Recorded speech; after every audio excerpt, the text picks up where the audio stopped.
میرے رب کی پکڑ خدا کی قسم بڑی سخت ہے، بڑی سخت ہے۔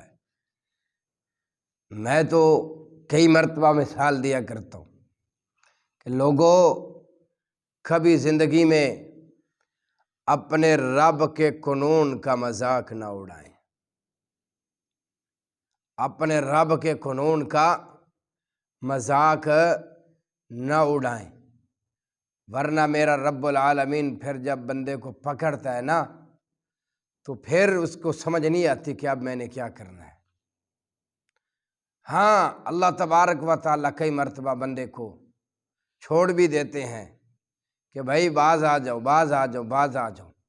جب کوئی بندہ اللہ کی حد کو، اللہ کے قانون کو کراس کرتا ہے نا تو پھر میرا رب اس کو پکڑ لیتے ہیں۔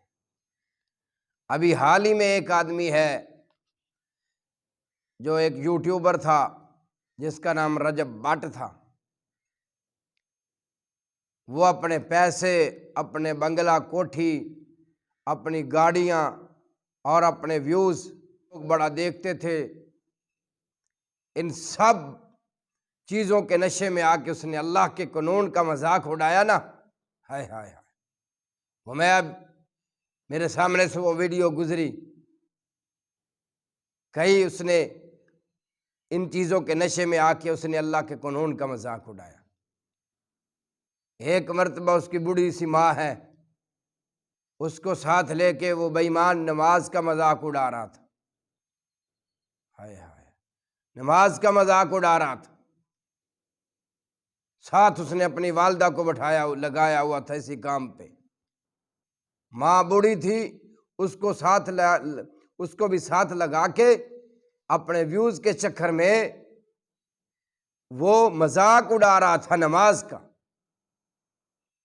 کبھی وہ اللہ کی مخلوق کا مذاق اڑاتا ہے، کبھی وہ اللہ کے قانون کی حدوں کو کراس کر جاتا تھا، اور پھر اس نے اللہ کے قانون کا مذاق اڑایا 295 کا۔ روکنے والے نے روکا بھی صحیح، ٹوکنے والے نے ٹوکا بھی صحیح، یہ کام تم غلط کر رہے ہو، صحیح نہیں کر رہے، یہ اللہ کا قانون ہے، تم اس سے آگے کراس کر رہے ہو۔ لیکن وہ باز نہ آیا۔ اب کیا ہے؟ اب وہ چکر کاٹ رہا ہے، جگہ جگہ ذلیل ہو رہا ہے، خوار ہو رہا ہے، دھکے کھا رہا ہے۔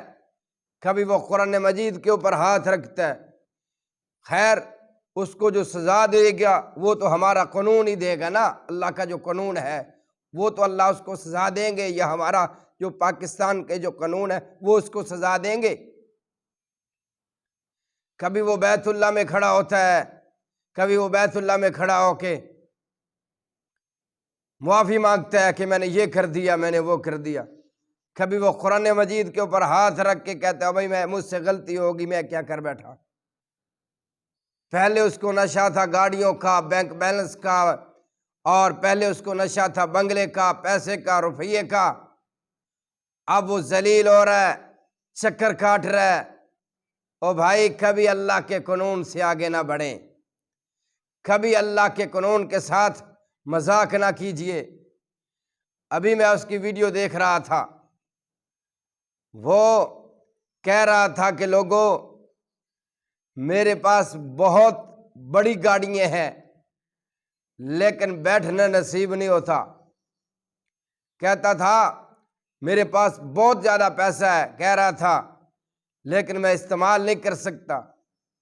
کہہ رہا تھا کہ میرے پاس بڑے بڑے کارڈ موجود ہیں لیکن میں کہیں گھوم نہیں سکتا۔ کہہ رہا تھا میرے پاس بڑی کوٹھی اور بڑا بنگلہ موجود ہے، لیکن کہہ رہا تھا کہ مجھے وہاں بیٹھنا نصیب نہیں ہے، میرے والدین بھی ہیں، ان کو مل نہیں سکتا۔ کیوں نہیں مل سکتا؟ یہی وجہ ہے کہ وہ اللہ کے قانون کا مذاق اڑاتا رہا۔ جب ان عذاب ربک لشدید، جب میرے رب کی پکڑ آ گئی تو اب جگہ بہ جگہ ذلیل ہو رہا ہے، منتیں کر رہا ہے، رو رہا ہے، وہ جو اس کے مقدر میں پیٹنا تھا وہ اب پیٹ رہا ہے، اب اس کی کوئی سننے والا نہیں ہے۔ میں بس یہی بات عرض کرنا چاہتا ہوں کہ میرے بھائی، کبھی اللہ کے قانون کا مذاق نہ اڑائیے۔ اور بھائی اگر اللہ نے آپ کو پیسہ روپیہ دیا ہے، گاڑی دی ہے، وہ بینک بیلنس دیا ہے، لوگ آپ کی آواز کو سنتے ہیں، تو کبھی اللہ کے قانون سے آگے نہ بڑھیے گا، اللہ کا شکر ادا کیا کریں۔ جب آپ اللہ کے قانون سے آگے بڑھیں گے تو پھر آگے اللہ کا قانون ہے، پھر اللہ تبارک و تعالیٰ بندے کو وہاں پہنچا دیتے ہیں جہاں بندے کا وہم و گمان بھی نہیں ہوتا۔